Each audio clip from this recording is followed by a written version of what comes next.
Hi. Welcome to another one of my videos. I'm not quite sure if I'm even going to share this one. I'm going to try to record it, but I don't know if this one actually makes it out there in the wild. We'll see. For me to share this one is going to be pretty brave of me, not to pat my own back. But, it does feel good. A little levity before we get too serious here. Today's topic. The one that got away. Yeah.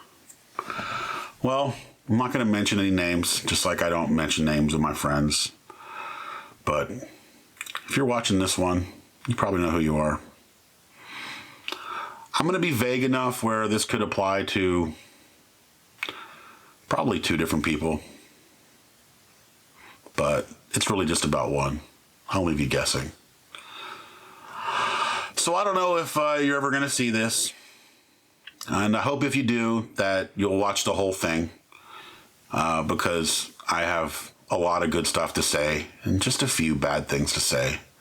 And I really don't want you to get hung up on any of the bad stuff because there really isn't any bad stuff. Even the bad stuff is good.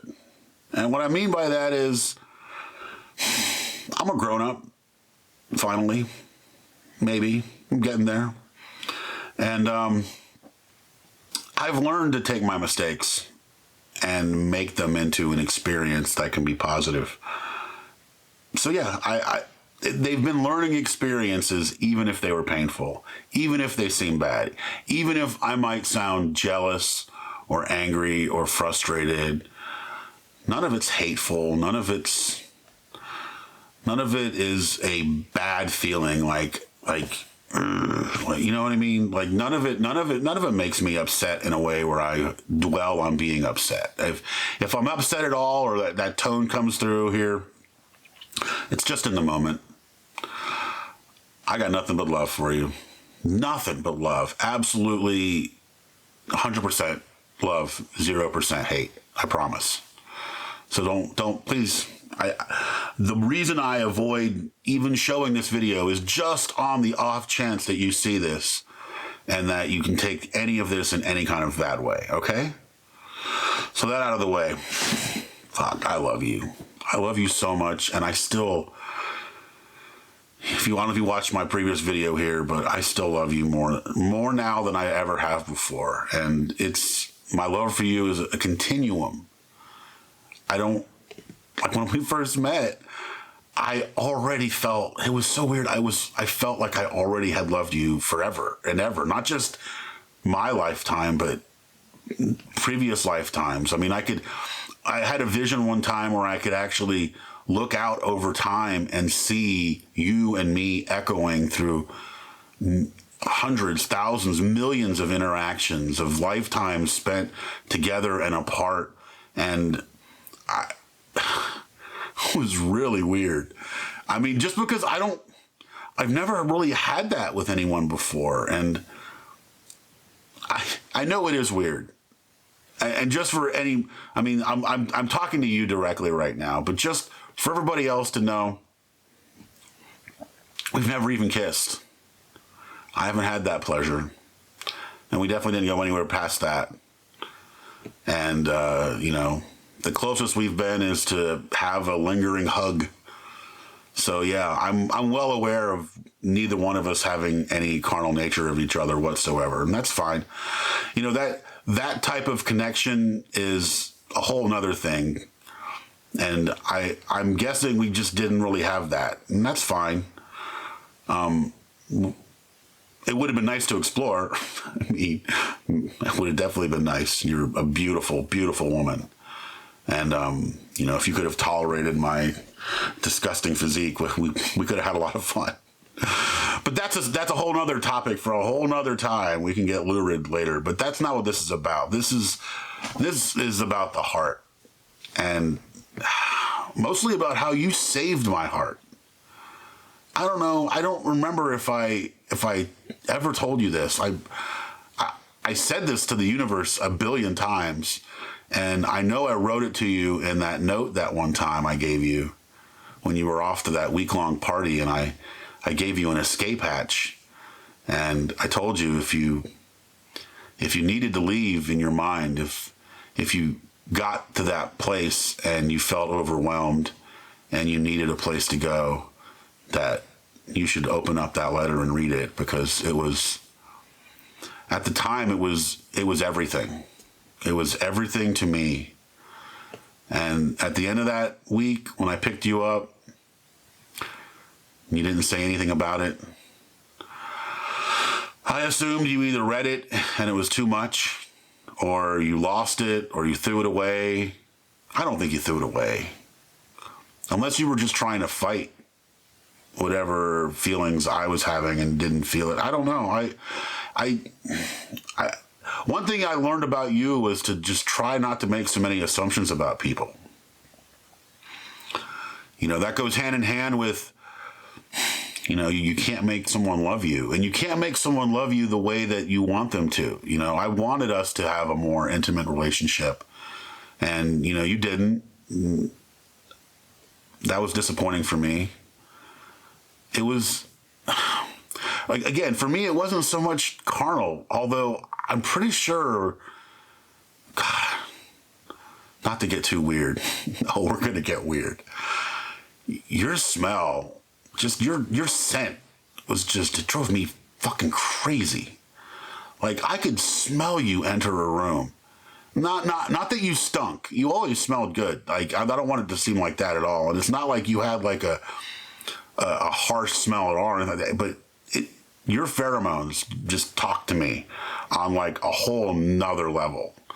So I'm pretty sure whatever chemistry is connected to that kind of stuff, it would have been great, beyond time and space. And I mean, that's why I'm trying to talk to you about this right now. And again, if I don't want this to fall under the category of bad stuff, because, you know, even though we didn't get to explore any of that and probably never will, that it's not bad. I enjoyed that experience. It was good to feel like that again. Because just to give you a little history, when you came along, God, I was in a bad place. Really, probably in a worse place than I've ever been. And even though I had a bad year last year, it wasn't as bad as the year or a couple of years I had had before you came along. And I know you came along at the same time when you were having your own problems. And I feel like, I mean, it wasn't just one-sided. I feel like you and I, we really needed to meet each other. I think we're both magical creatures that are healers for other people. And when we put each other next to each other, I felt like we amplified each other in such an amazing way. And I mean, maybe that's the reason why we're not together. Maybe we need to have our powers out there in the world, helping other people. That's part of what's made me feel good about the current situation, where we're hundreds of miles away from each other and don't get to talk. And when we do talk, you know, we just kind of like spill, like everything just comes out. And, you know, and other times I have to hide how I feel. As, you know, I don't want you to feel guilty about how anything turned out.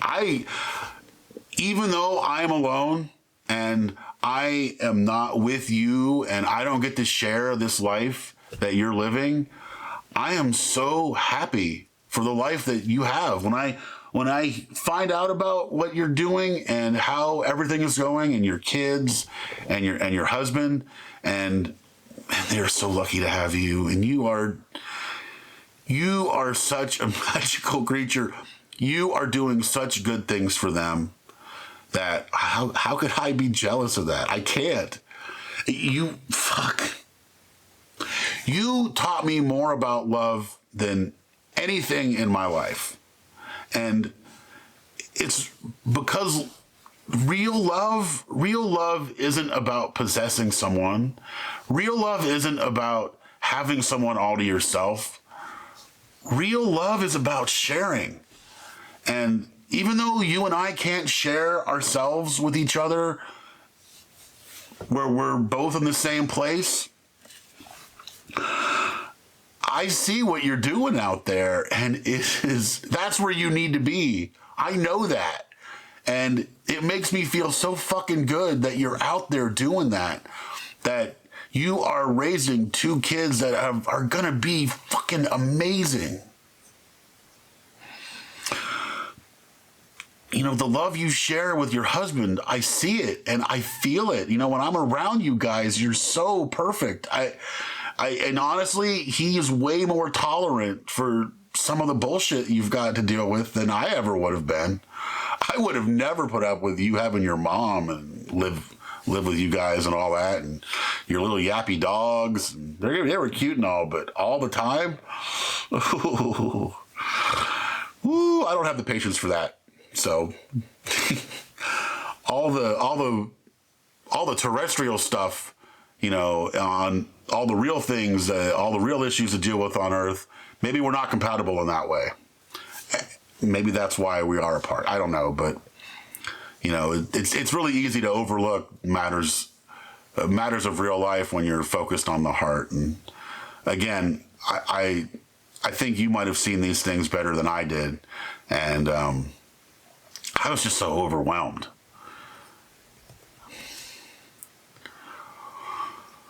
I don't want to say I was suicidal, because I've never felt suicidal. I've always felt like there's something else to do.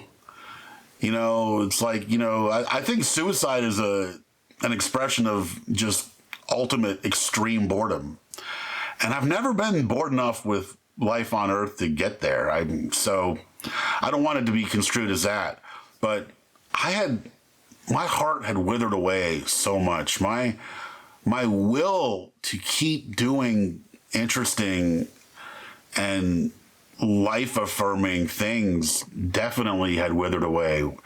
And when you came along, I was at a low point that I don't know if I've ever equaled. In fact, I can tell you for a fact, I have never been that low.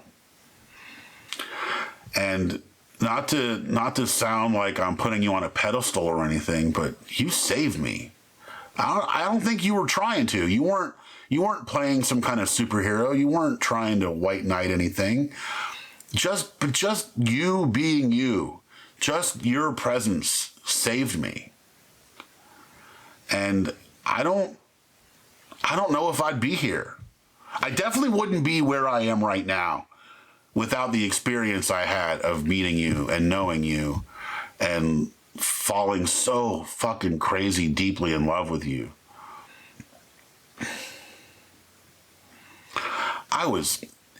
You know what? It was, I used to compare it when I was talking to a friend of mine about you. I talked to a couple of my friends about you a lot, especially at that time when we first met. And God, the first couple of months felt like years. Like time just seemed to slow down so much, where it was like a week would go by and I'd be like, it's only been a week. It's felt like a month or 2 months or 3 months. Like, I think there's something weird that love does that just makes time seem like nonsense. You know, and other times would speed by, and you made me want to live again. You made me want to push myself again. You made me want to be better again. You made me just want to be me again instead of this withered husk that I let myself turn into. And, you know, again, I don't want to pedestal you. Is that a word? Pedestal? I don't want to put you on a pedestal, even though I know I did that at the time. Even though I know my reaction to that situation was probably not as healthy as it could have been. And there's so many times I wanted to tell you these kinds of things back then. I just wasn't ready. And that one time I wrote you that note, I was like the third or fourth note I had written. The first one was just a gushing love letter. And then the second one was less gushing, more cerebral, trying to appeal to, the different kinds of love. because that was the interesting thing. You evoked a lot of those different things in me. It wasn't just the love of a friend or the love of someone's mind or the love of someone's body or the love of someone's soul or whatever all of those different things were. It felt like all of that stuff all at once. And when I was talking to this friend of mine, I used to compare being around you to like staring at the sun.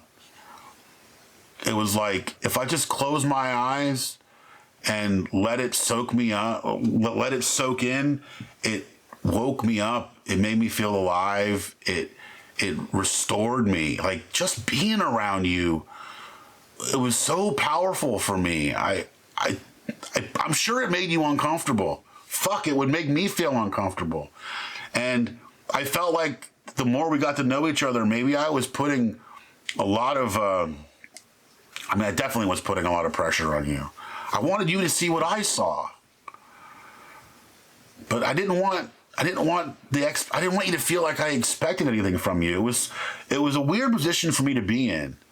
And when you moved out, I felt like I had kind of pushed you out.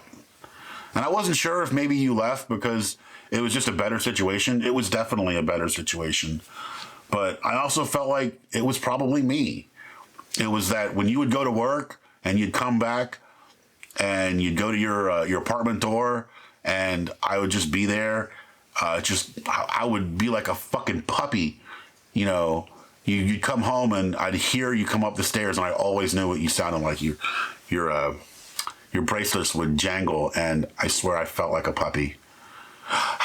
You're home. You're home. Hey, how was your day? How you doing? Can I lick your face? So I imagine that must have gotten a little annoying, or a lot annoying. I couldn't help myself, though. Like I said, I was just overwhelmed.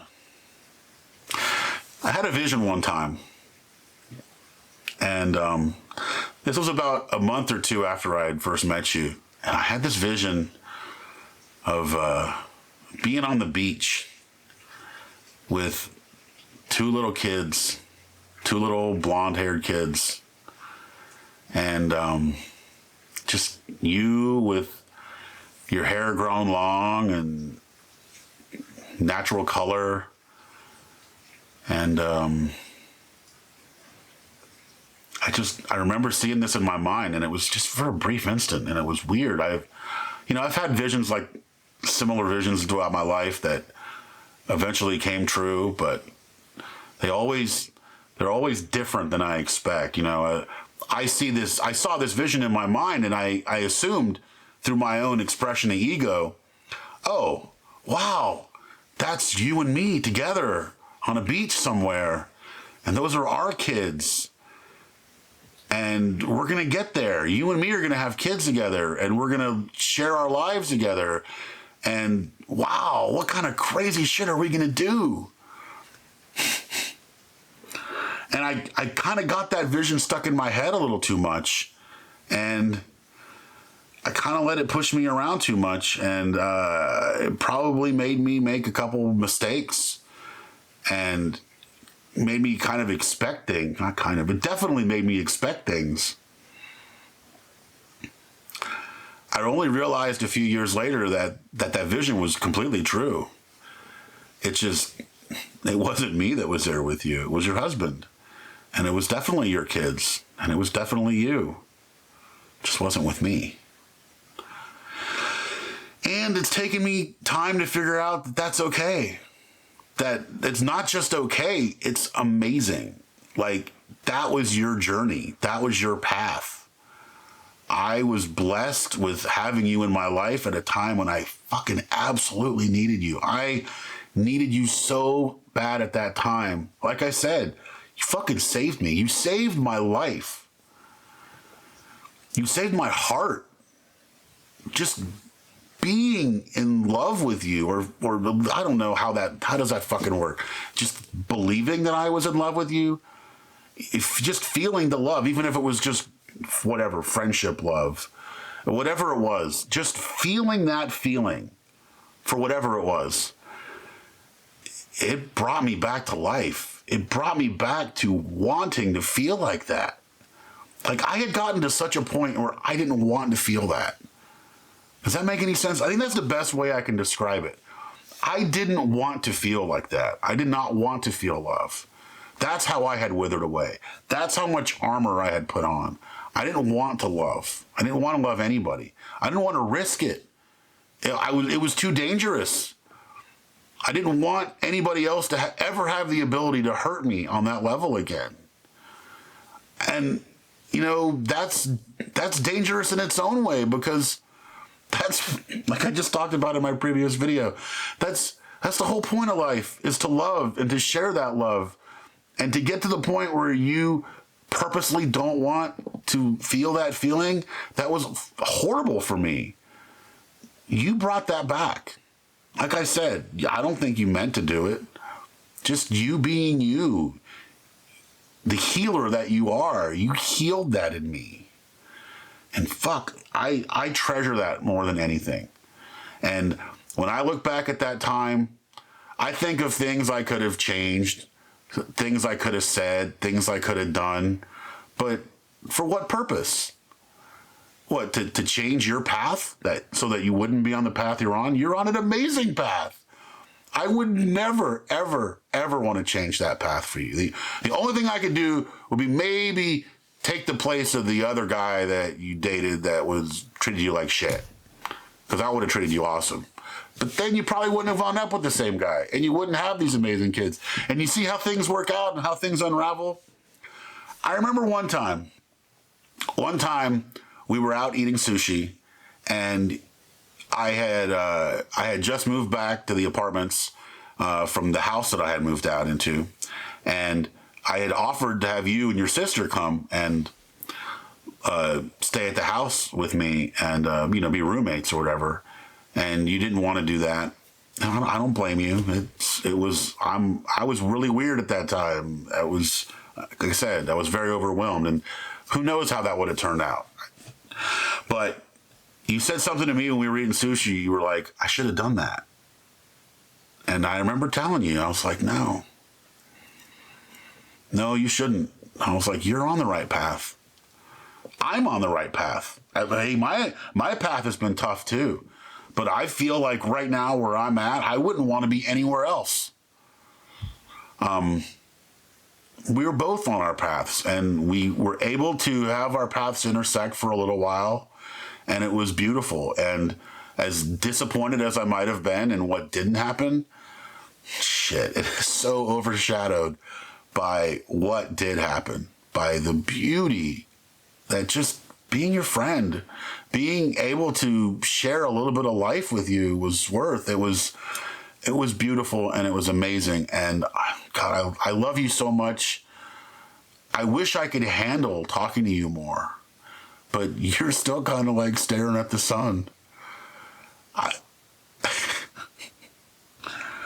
I'm so happy to hear about all the good things going on, but there's still that little green bit of jealousy within me that's like, I want to be there. I want to be the one. I know that's not the way things are turning out, and I'm not disappointed. Like I said, even the bad stuff is good because it teaches me. Your path is elsewhere, and so is mine. And one day we'll cross our paths again. I know we will. I think we're both going to build our own empires, either in our minds or in reality, and we're gonna be back. Not together, but we'll cross paths again, and we'll get to see each other. I know I'm going to get to hug you at least one more time, or maybe 100 more times in my life. I don't know, but it's not over.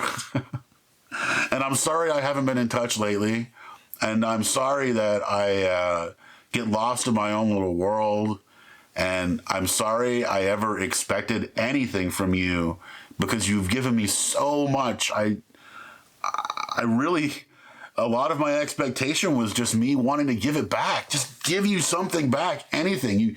You gave me so much. You fucking saved my life.